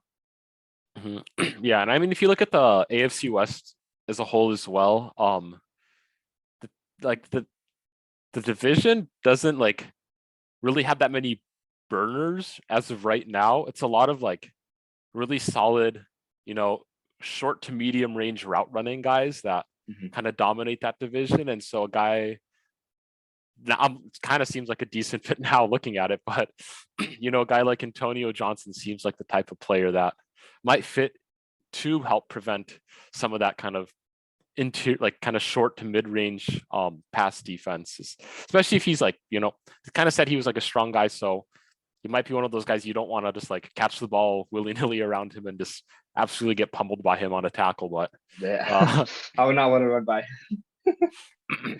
Yeah, so I think it's a good fit for just thinking about your divisional competitors. You want to take the Lions pick? Yeah, I can do the Lions. Okay. I gotta look at who we draft. Keep on forgetting who we draft. At this stage, we've taken like 2 or 3 guys for every team. Yeah. We just got to make sure we're not double. Okay, we had them take tight end and we had them take defensive tackle so far. And then Carter, yep. Did we have them take a pick earlier too in the second round or no? I think they had another second round pick. Sidney Brown, safety. Sidney Brown. Okay, gotcha. Yeah. See, I feel like I gotta load up on defense. Let's look at who on defense do I like?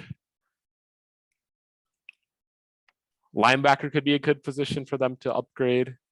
You're just taking all the linebackers, are you? Yeah. Thing is, I'm not too like this would be kind of a funny pick. Noah Sewell from Oregon. The brother connection here. Yeah, I think it's a perfect match.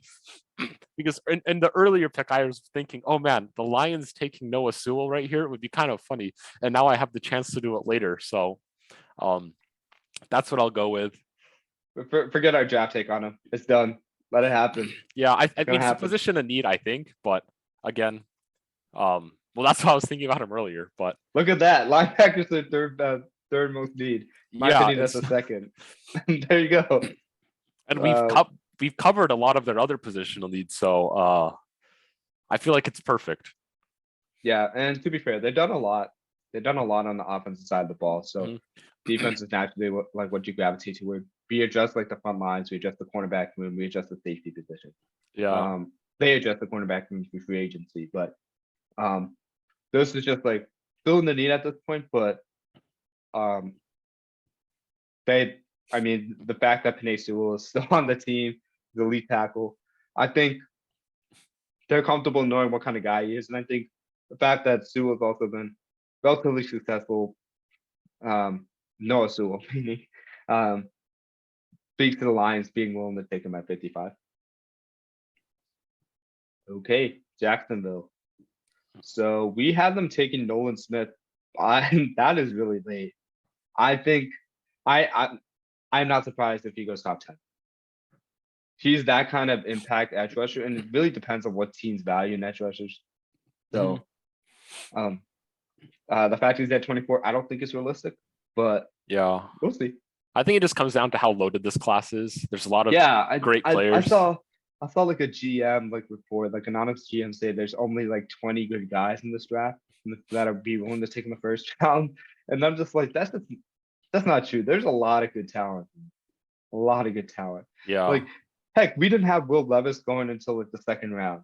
And we didn't have Quentin Johnson going until the end of the first round. There's a lot of guys that can take in the first round. Okay. So I don't have too many questions about the tight end room for sure. No questions. They could go running back. Could be an option here. Let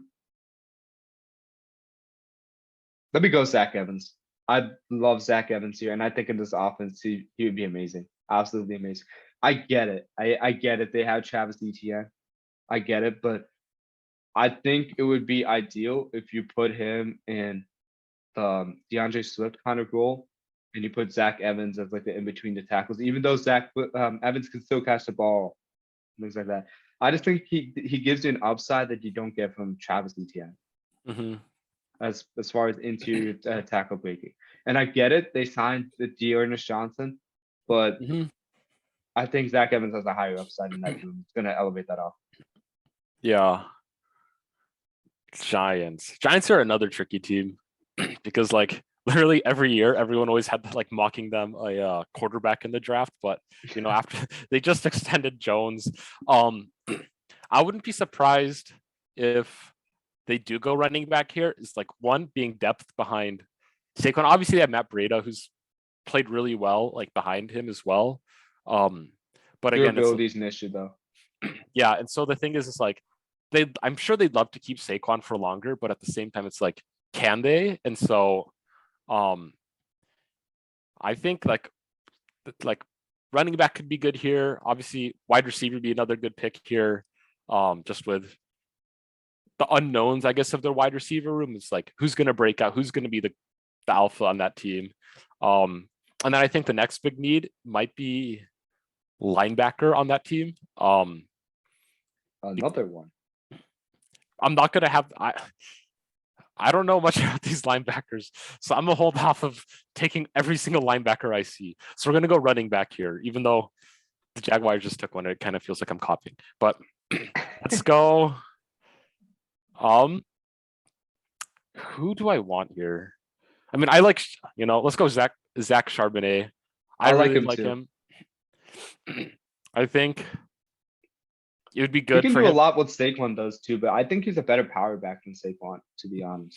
Yeah, and obviously Saquon, he might not even ever be as good as like prime peak Saquon, but he's, I feel like he's going to be a good like steady runner, almost kind of like the Nick Chubb to the Saquon Barkley. Not saying he will be again Nick Chubb, but I can see the role for that. Yeah, but Zach Charbonnet can catch too. I mean, and there's Yeah. Chuck and Cats as well. They just don't use them in that format as much as they use Kareem Hunt. But Yeah. this is a good, like you said, it's a good safety net option in case they want to move on for Saquon for the just specifically for a money standpoint. Mhm. I could have gotten cute and picked Kendra Miller if I was in that spot. Mhm. Actually, thinking about it, he's going to the Cowboys. He is. Yep, he is. I love Okay. Kendra Miller. I absolutely. I just think he's smooth as silk, man. When I watch him run, I talked about him earlier, 2 episodes ago. Why I love Kendra Miller Hmm. and why I think he should be rising in Mo Banks. Hmm. And I don't think we'll see this many running backs in the second round. You get plenty of running backs later. We're just looking at this from a talent perspective. Um, he can separate from safeties and cornerbacks. Hmm. And what that tells me is that he has a lot of long speed, but he also has the elusiveness in between the tackles on top of it too. And I think that's just super rare and super underrated.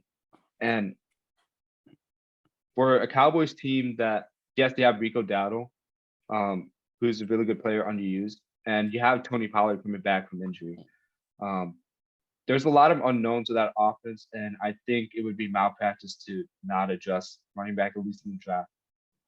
Hmm. See. We had Simpson go into the Buffalo Bills linebacker. Yes, I remember I took him. I like that. But I think they continue to invest in their defense here with this pick. I'm thinking edge rusher might be a good spot. Just It's what they need. yeah, and I think last time we talked about how you would have gone edge rusher if you were in my spot picking for the Bills, just because we kind of saw their defense kind of take a step back after Von Miller got hurt. Um, do you know any of these edge rushers? I mean, I'd probably just go with the top one, but do I you? like I heard good things about Derek Hall. I like Zach Harrison personally. Nick Hampton I also heard good things about. Mhm. I don't know too much about the top two to be honest. Yeah, I wouldn't mind going Zach Harrison here. It's kind of a reach. It's also the end of the second round, so it's like you're getting a jump on the third round, I guess, but or fourth round. I don't remember where the picks end.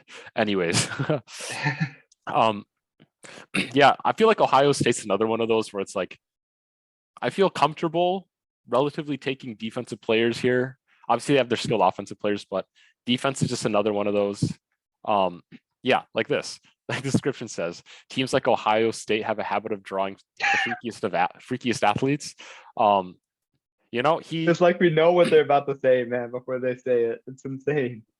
yeah, well, it's because it's the stereotype of Ohio State. It's the stereotype of Alabama.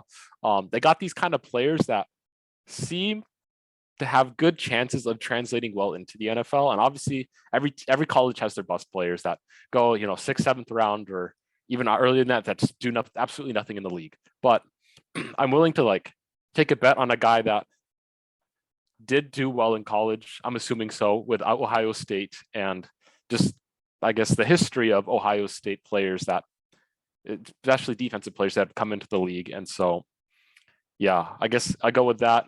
You know, he's gonna be able to learn from Von Miller, um, and so I think, yeah, Bill's going defensive end again. Whichever defensive end they think is the best is who they should go for. But that's what I do. Yeah. I mean, he's following under the steps of the Bosa brothers, like Chase Young. Like I think Zach Harrison's the next in line. If he's going this late, he's not as good as those three, obviously. But when I think about what the Bills they've tried to adjust it. They tried like in previous drafts to adjust edge rusher, but I just feel like you just need more of them. Like that was their one weakness. We'll see how he does against the run. That might be the one weakness here, Mm-hmm. in this mock. But based on his athleticism, I don't see issues on like how he can get past tackles or guards in the run game. Yeah, and I'm looking at the Buffalo defensive. I mean, or just their depth chart right now. They got Von Miller, who's obviously really good. Greg Rousseau is another one of those guys who's like hasn't. I mean, he has good draft capital, but again, it's he was one of those developmental players coming into his class. You have Boogie Basham, who again, he's like you kind of know about him, but it's like he's still second on the depth chart there. Shaq Lawson's another guy who's kind of just like a jag, just another guy. AJ They're Epinesa. good. They're good, like in third down situational roles, but like they didn't show up against the Bengals. Like, Yeah, and so like they're good situational pass rushers, I think, but they don't have that every down eliteness that I look for with my defensive ends and pass rush my outside linebackers that hopefully they can get with Zach Harrison. we'll see. Okay, Bengals. There's not a lot like of needs they have personally. May actually with the Irv Smith signing, I could see them going tight end. Okay, so got Luke Musgrave, which I wouldn't mind. Tucker Kraft is also decent. Got Sam Laporta, who I have really high on my board. I also have Luke Schoonmaker on my board, really high. They're probably at the top. But I just think about the Iowa tight end factory and Sam Laporta's potential, and that's almost can't miss to me. I have to take him there. I have to, especially in that offense where you have Jamar Chase and T. Higgins, 2 number 1 wide receivers. You have a functional slot in Tyler Boyd that makes up the top 3 wide receivers in the NFL. Just add it. Give Burrow a chance. Give him one more weapon, man.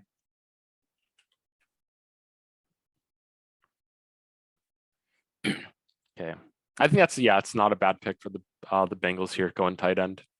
Yeah, I feel like this kind of range of tight ends, it's like that next that next tier down of it could really be anybody from this bunch that breaks out. And so, I mean, he's good. I think a lot of these other guys are good. They could just who you think you can scheme the best. And so that's Sam Laporta. But yep. You want to go talk about your next Bears pick? Double dip. Okay. I know you're talking about a guy earlier, so Jaylin Reed. I don't know if you're gonna steal him from me with the Eagles and the Chiefs. We'll see. Well, I had the Chiefs going wide receiver last round, so I doubt that they go. I'm not gonna double dip with the Chiefs at least. We'll see what the Eagles do though. They could I mean, I know they got Tunyon. They could. I think Schoonmaker would be an upgrade over both Komet and Tunyon personally. We already had a just tackle. I think that was a huge need for them. Are there any guys? Ooh, Zavala's there. That's a tough one. Yeah. I can also wait. I can also wait on Zavala because I don't think the Eagles and the Chiefs are gonna pick him too. Dang, this is hard. I'm gonna go Jaylin Reed. I can't miss on that upside, man. I imagine him with DJ Moore, and that would just like wreak havoc. And then Darnell Mooney's your third receiver, man. He's a third. I get it. It's another second round pick invested in the wide receiver. I get it. I totally get it.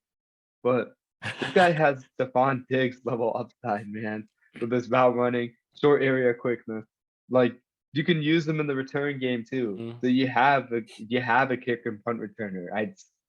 He's one of the sleepers in the class. This is my wish list. I hope they get yeah. Yeah, I don't blame you for doing that. I'll let you have the last 2 picks. Yeah. Second round here.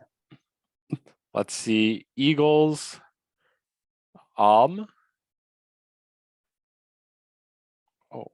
he got there. Oh, there he is. Let's see. Eagles.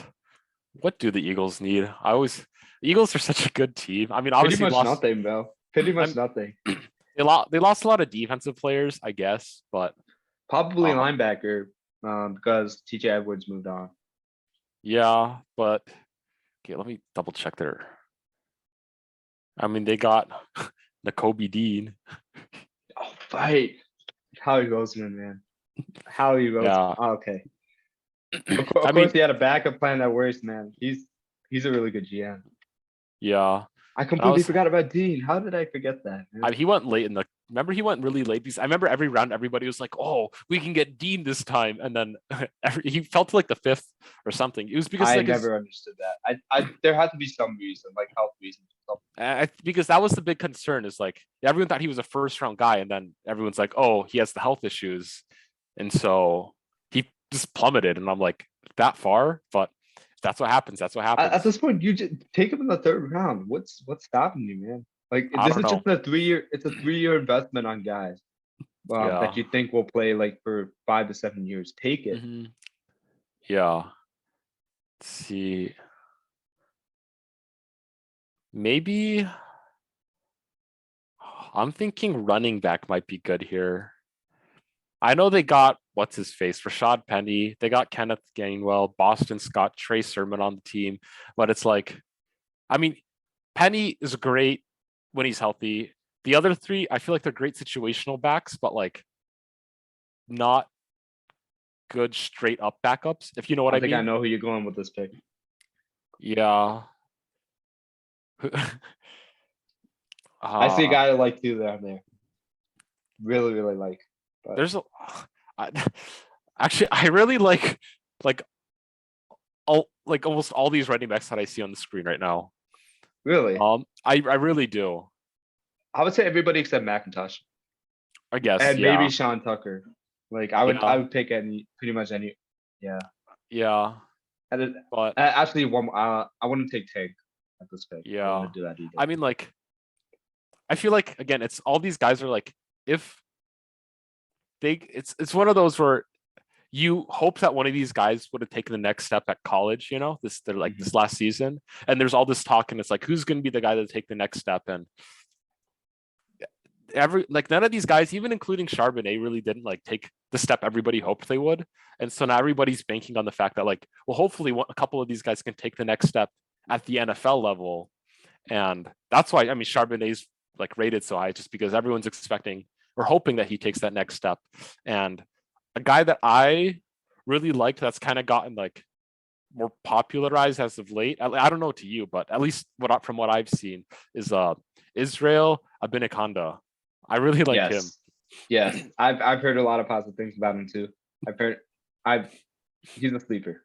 He's a sleeper pick. Yeah, and obviously like what's great is he's not expected like he wouldn't be expected day one to, you know, take full control of that He starts out as running number back. 3 behind Gainwell and the Penny. I don't know how I blanked on that. Yeah, Penny. And then, you know, if injuries happen and he needs to come in, he should be more than capable of doing so. Especially behind that offensive line. Yeah, and I think it's just any player that gets, you know, put onto the Eagles is just getting drafted into a phenomenal system. And I think, you know, it like they're just one of the teams where they could really draft a bunch of these different running backs and develop them into a guy that fits their scheme. And even if he doesn't turn out to be the superstar that we hope he is, or hope he can become, the Eagles are definitely the type of team to figure out where he fits in that offense and, you know, maximize his strengths to the best they can.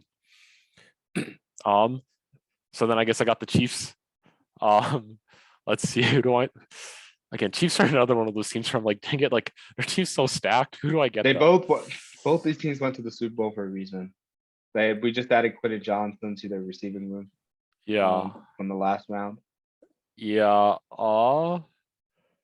Let's see.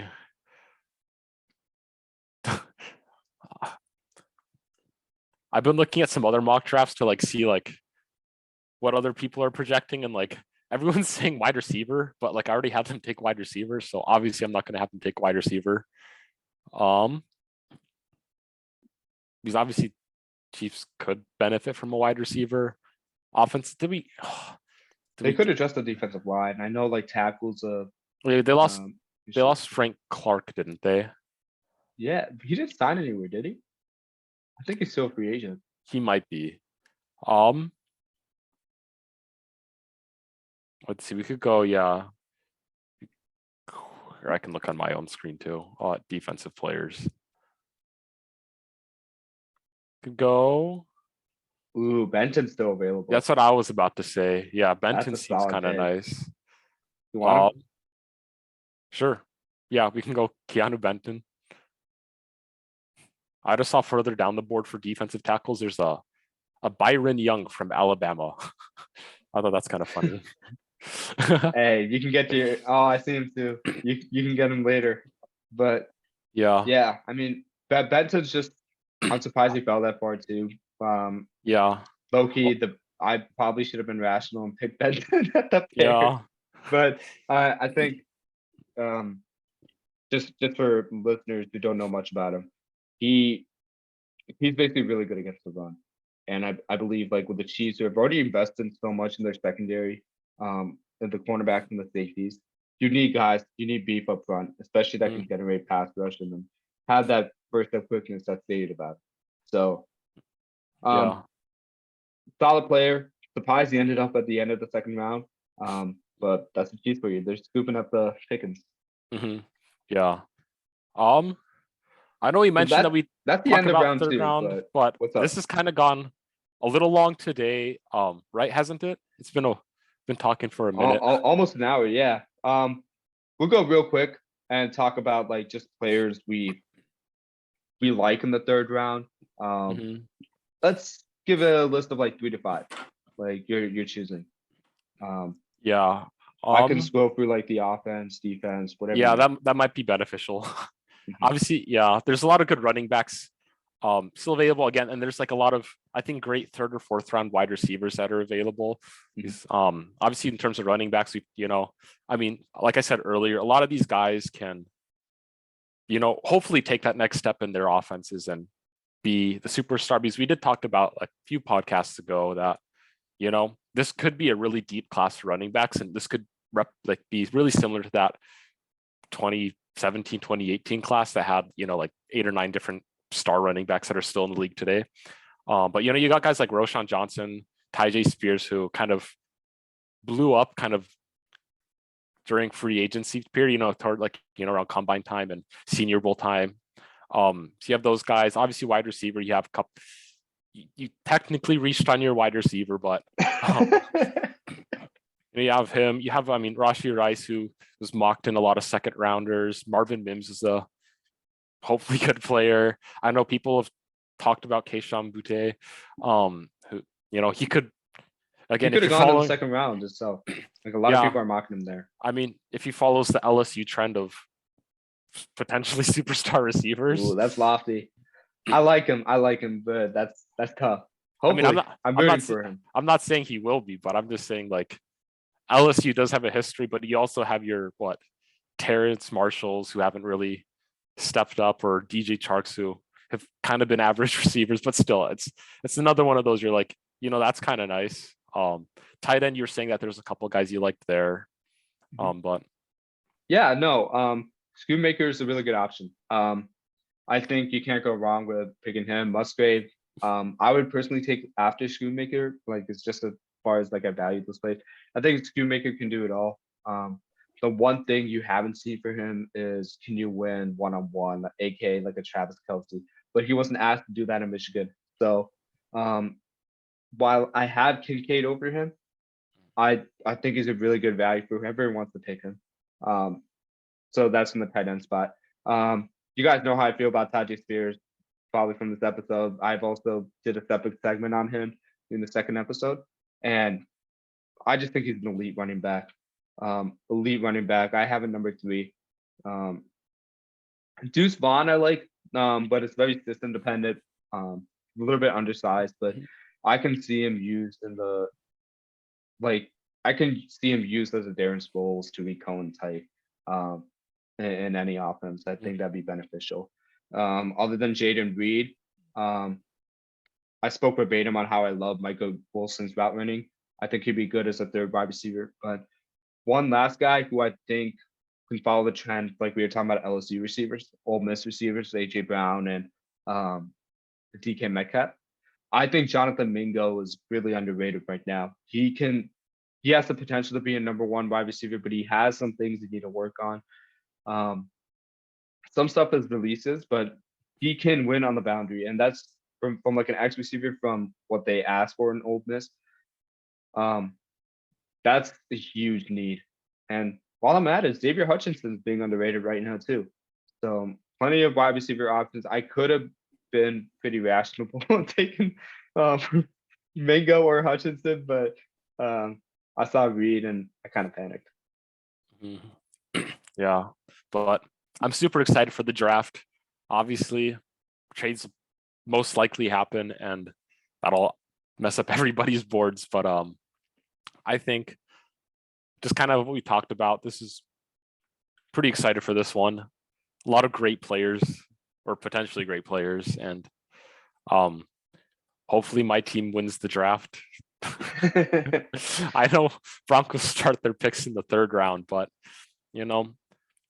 I know the George Payton, their general manager, and Sean Payton have a history of trading a lot of picks during draft day, and Broncos need a lot of depth. So hopefully they do good. Hopefully they get a bunch of superstars, but yep, fingers crossed. Yeah, hoping the same thing here. I hope Post does a better job than I did being rational, adjusting the lines, because that's the more point of need. But I'm super excited for what the Bears did. They positioned themselves in a great spot.